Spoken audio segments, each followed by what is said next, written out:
try and set this up where I could show you how to open the motor.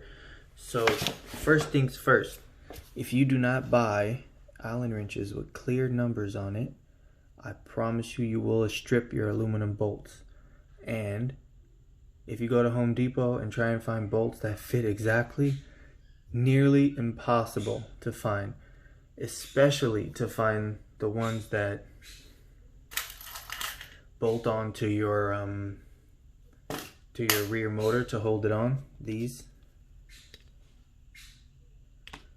I found some at AutoZone that were not exactly what I was looking for because they're not flare nuts, but I'll tell you the size when I figure it out later, or I'll post it in the comments. But see, this is a 4, and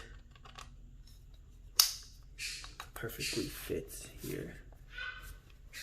That goes even for changing the tire. You need these, especially because that's the one you're gonna be stripping most often. So basically, to take it out, you take off 1, 2, 3, 4, 5 on the Mantis side of the motor, if you have this one. And you don't want to bang.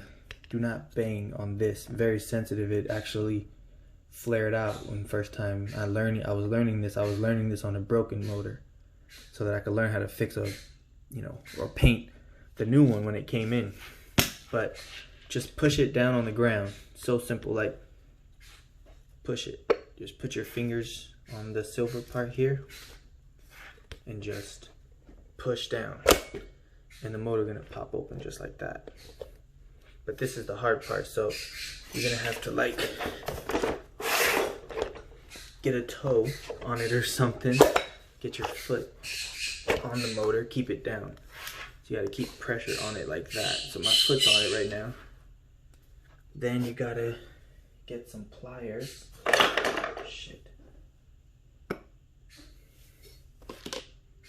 Where's the pliers at?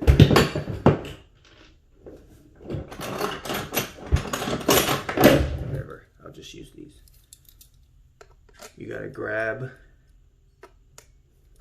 the nut here and pull it. So this is what you're grabbing, just like this.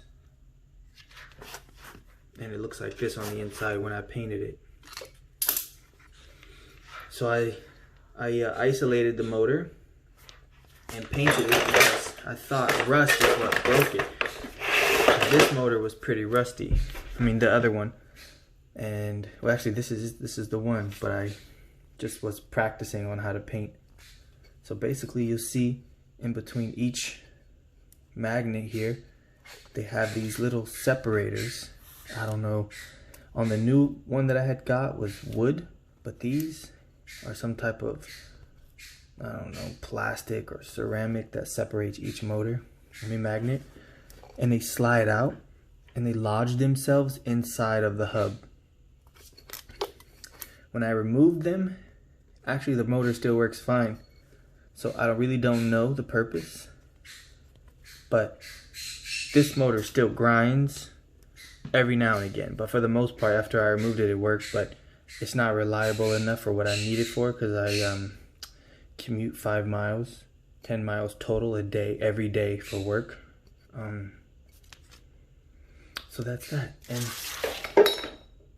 okay, to put it back in, you gotta watch your fingers on this, but there's like a little separate washer here that sometimes if you try and put it in like this, you'll notice that washer will fall down and then it won't fall in properly. So to make it easy, point this side up, hold your fingers away from it like this,